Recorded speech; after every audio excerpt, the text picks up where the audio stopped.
फोथांनो हानाय नोङो आरो फिसाया थायाबाथ' आंबो थानाय नोङो। मोनसे दुखुनांथाव खौरां। फोथांनो हानाय नोङो आरो फिसाया थायाबाथ' आंबो थानाय नोङो। दुखुथिया नख'रा रायजो राजा आरो बिटिआरनि खुंथाय गोहोआव थानाय बिबानगिरिफोरनिसिम रांनि अनसुंथाइ लुबैदों। खेबसे नङा खेबनै अपारेशन खालामनो गोनां जानायाव गोबां रांनि गोनांथि जानायलाय रायजो राजाफोरनिफ्राय हेफाजाब नागिरदों दुखुथिया नख'रा।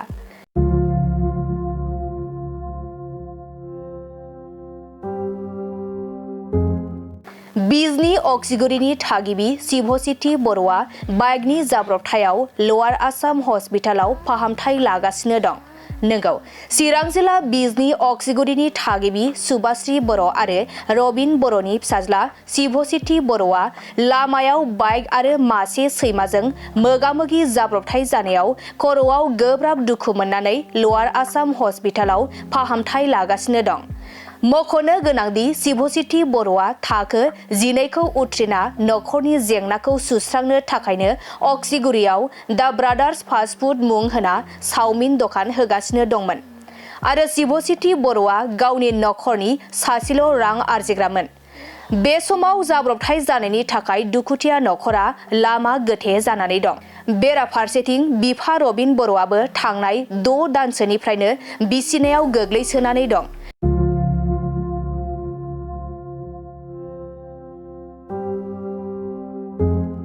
बिनिखायनो राहा गोथे जाना शिवसिति बर'नि अपारेशननि थाखाय राङारि अनसुंथाइ नागिरदों दुखुथिया नख'रा।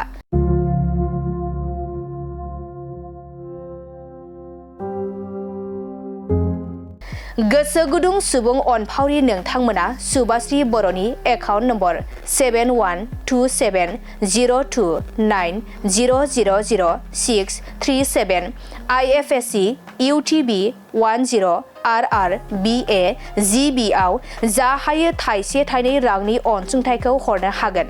लोगोसे नोंथाङा 9401349547 नम्बराव अनलाइननि गेजेरजोंबो अनसुंथाइ हरनो हागोन आरो आबुङै मिथिनो थाखाय नोंथाङा 9401349547 जानबुं नम्बराव कल खालामना खौरां लाहरनो हागोन। थायाथ' गाज्रियैनो दङ दाबो। माबायदिसो अपारेशन माबानानै ओरैनो फंफा फंनै माबा आन्दां मिदां बुङो आरो अपारेशन मोनसे दंबावो। दा मेलेमखौनो उदैयाव हाखावनानै उदैयाव दोनहरनानै दं दाबो। बेखौ आरो मोनसे अपारेशन दंबावोनो। दानो बुंदों 8 लाख आरो बे ओरैनो मेडिसिन माबायाथ' खालामगासिनो दङ। दा बे फैसाखौ आं अबाव मोननो, बे हाखौ फानबाबो जानाय नङा आरो हायाबो एसेल'थार अबाव थानो। ओमफ्राय फंबाय सासे दङ। दा बेसेबां बिदों? दाथ' 8 लाख होनदोंना, 8 लाखनि माबायाव दं आरो खथ' दिन दोनबावनांगौ। मा खालामनो ओमफ्राय फिसाखौबो आं बोरै बुथारनो। नायगार जाथाया बे दगननि बुस्थु लानानै थांबाय, ओमफ्राय फैनायावनो बे सैमा बारस'नानै जाबाय आरो।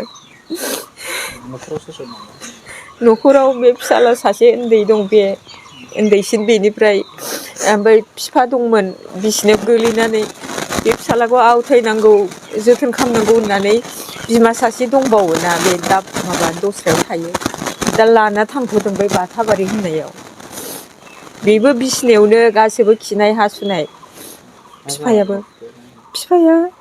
बिदिनो सिं बायखानायमोन, ओमफ्राय मानसिया बोरायखाबायबो आरो, ओमफ्राय प्रेसार आरो सुगार बिदिनो लोगो लानानै टाइफड।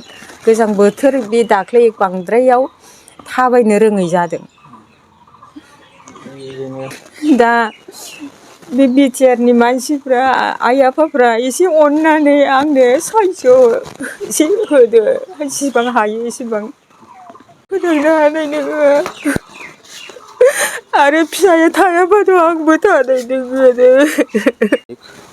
24 तारिखआव माने बाइकजों माने सैमाजों आरो फुंनि 3 बाजियाव जादों जाथाया। ओमफ्राय बेयाव सैमाया जायगायावनो स्पटेड जादों आरो गाव बे गथ'आ मा होनो ब्रेनाव आघात मोनदों ओमफ्राय आखायाव दुखु मोनदों आरो उदैयावबो उदैयावबो मोनदों आथिङाव मोनदों कन्डिसना दा लवार आसामाव दङ दा लवार आसामाव अलरेडि मोनसे अपारेसन खालामखांबाय दा मोनसे अपारेसन जाबावगोन आइसिइउआव दङ दा बे आं दा खावलायनो साननाया बिदि आरो जोंनि बिटिआर गभर्नमेन्ट जोंनि सिएम प्रमद बर' सारखौ आरो लोगोसे जोंनि बिटिआरनि इएम बिथांमोना जाहाथे बे न'खरखौ बे गथ'नि लाइफखौ साननानै जाहाथे एसे साहायज्य हरो आरो लोगोसेनो जे जोंनि बिटिआरनि जेसेबांखि जोंनि हारि माहारि दङ दा जे जाथि हिसाबै गथ'नि लाइफखौ जाहाथे जों फोथांनो हायो दा बिथांमोना जाहाथे गरसे गरनै जा हायो अनसुंथाइ हरनो हायो आं बेखौनो खावलायबाय बे न'खरा ओरैबायदि खस्थ'आव सोलिनाय न'खर दा बिनि जाय बे गथ'नि शिब शक्ति होननाय बिनि बिफाया सिं बायनानै आजि 6 मास 7 मास बिदिनो जाब्र जानानै दङ न'खराव दा बे गथ'आ नवोदयाव फरायोमोन ओइचएस पास जाबाय दा नवोदयाव पास जानानै बे गथ'आ न'खरनि माबानि थाखाय जेंनानि थाखाय जिहेथु रावबो थाइसे थाइनै खामायग्रा गैया दा बेजों गथ'आ फरायनो हाजोबाखै आरो दा बियो न'आवनो जा माने चावमिन दखान होनानै माबायोमोन एसे एनै रां गरसे गरनै खामायोमोन दा बेखिनि